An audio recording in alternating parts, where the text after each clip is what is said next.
Assalamualaikum warahmatullahi wabarakatuh. Selamat pagi anak-anak kelas 9. Semoga hari ini kalian tetap sehat selalu. Jangan lupa selalu menjaga kesehatan. Sebelum kita melanjutkan materi selanjutnya, kita berdoa dulu. Marilah kita berdoa bersama-sama sesuai agama dan keyakinannya masing-masing. Berdoa, mulai. Selesai. Baiklah anak-anak, kali ini Mem akan membahas masalah tentang sistem reproduksi. Setelah pertemuan pertama kemarin kita membahas tentang pembelahan sel. Nah, pembelahan sel ini berhubungan dengan sistem reproduksi pada manusia dan sistem reproduksi pada tumbuhan dan hewan. Nah, yang pertama kita bahas dulu adalah tentang sistem reproduksi. Sistem reproduksi itu ada sistem reproduksi pada manusia dan pada tumbuhan dan hewan. Karena yang kita bahas dulu adalah tentang sistem reproduksi pada manusia, maka yang pertama adalah tentang sistem reproduksi pada manusia ya, pada pria dan wanita. Kenapa kita harus belajar tentang reproduksi? Karena kita sebagai makhluk hidup pasti memerlukan yang namanya reproduksi untuk meneruskan keturunan kita. Pria maupun wanita, tumbuhan maupun hewan tentu melakukan reproduksi untuk meneruskan keturunannya. Kita bahas tentang sistem reproduksi pada manusia. Pada pria ini terdiri beberapa organ reproduksi. Ada yang namanya penis, testis, skrotum, epididymis, kelenjar prostat, vesika seminalis, vas deferens. Ya, yang pertama kita bahas yaitu tentang pria. Rata-rata kalian di sini umur berapa? Kemarin kalau saya lihat data rata-rata umur 13, 14, 15 ya. Ada yang umur 16 ya. Saya kira pada umur-umur segitu untuk perkembangan organ-organ reproduksinya sudah berkembang dengan baik. Pada sistem reproduksi pria ada beberapa organ. Di sini akan saya tuliskan beberapa organ sistem reproduksi. Ada namanya testis, ada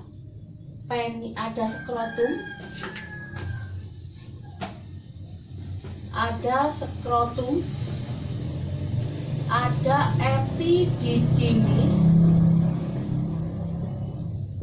ada penis, ada kelenjar prostat,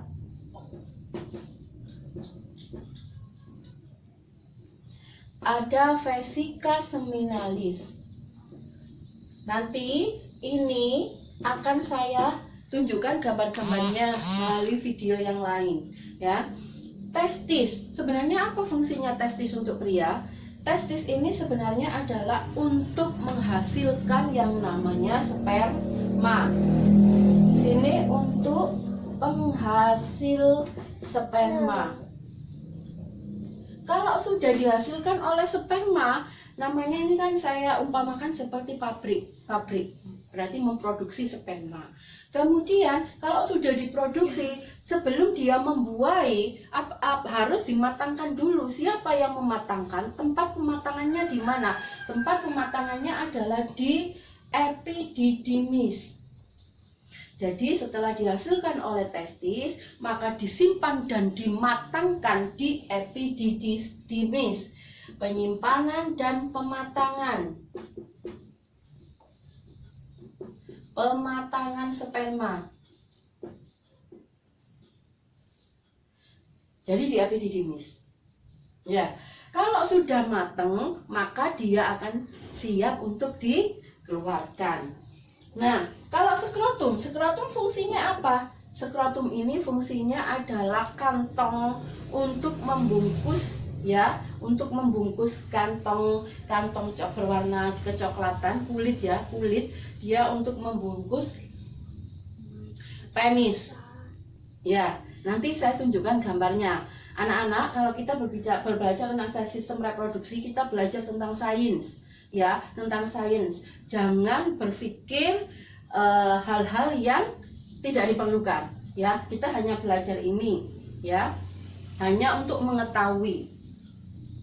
Penis gunanya untuk apa? Selain untuk mengeluarkan urin, dia berfungsi sebagai kopulasi. Jadi penis ini berfungsi untuk pengeluaran sperma, untuk pengeluaran urin, dan berfungsi sebagai kopulasi. Ya. Nah, sperma ini membutuhkan kondisi cairan yang sesuai untuk hidup. Nah, di vesika seminalis ini berfungsi untuk mengeluarkan yang namanya cairan semen yang berfungsi untuk selain memberikan nutrisi pada sperma, dia juga memberikan kondisi yang baik untuk spermanya. Ya. Nah, kalau untuk pria nanti saya tunjukkan gambarnya di video. Saya jelaskan ini. Ya, jadi di pria yang paling utama yang biasanya sering keluar di ujian, di soal ini. Testis, skrotum, epididymis, penis, kelenjar prostat, dan vesika seminalis. Testis berfungsi penghasil sperma, epididymis sebagai tempat penyimpanan dan pematangan sperma. Skrotum merupakan kulit yang berupa kantung, ya, membungkus. Nah, yang membungkus itu. Kemudian penis ini berfungsi sebagai kopulasi, pengeluaran urin, dan pengeluaran sperma. Pada pria, pembentukan sperma namanya spermatogenesis. Kalau pada wanita, pembentukan sel telurnya namanya oogenesis. Nah, ini loh berhubungan dengan yang namanya pembelahan mitosis dan meiosis kemarin. Ya, jadi pada pria pembentukan spermanya namanya spermatogenesis, mengalami pembelahan yang kemarin kita bahas meiosis dan mitosis, ya. Ya, salah satu pembelahan itu. Wanita namanya oogenesis. Ketika pria mengeluarkan sperma, nah ketika sperma itu keluar, yang keluar bukan 1 atau 2, tetapi jutaan sperma. Bagaimana bentuknya? Bentuknya seperti kecebong. Ya, bentuknya seperti kecebong. Ada kepala, ada ekor. Ada kepala dan ada ekor. Sperma yang sehat adalah sperma yang lengkap, kepala dan ekor. Kalau ekornya saja, kepala nggak ada, berarti nggak sehat, tidak akan bisa membuahi. Kalau kepalanya saja, ekornya nggak ada, berarti tidak sehat, berarti tidak ada yang tidak bisa membuahi. Jadi sperma yang baik harus lengkap, ada kepala dan ada ekor. Proses pembentukannya melalui spermatogenesis. Organ-organnya ini. Ya. Nah, baiklah anak-anak, nanti saya kasih tugas di LKPD, ya. Sekarang saya lanjutkan dulu. Sekarang yang wanita. Sekali lagi, kalau kita berbicara tentang reproduksi, ya, kalau kita berbicara tentang reproduksi, kita berbicara tentang IPA, tentang sains, tidak boleh berpikiran yang macam-macam.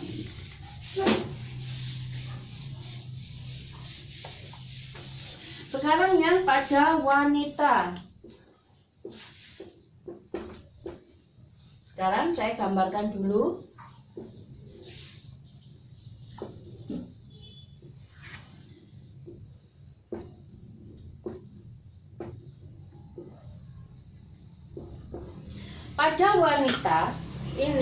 Pada wanita seperti yang saya gambarkan di sini. Di sini ada ovarium. Ini fimbriae, ini ovida. Ovida itu nama lainnya adalah tuba fallopi. Ya, di sini ada vagina. Di sini ada rahim atau uterus atau rahim. Nah, ovarium, ini sering keluar juga anak-anak, gambarnya seperti ini sering keluar, ya. Ovarium ini berfungsi sebagai penghasil sel telur.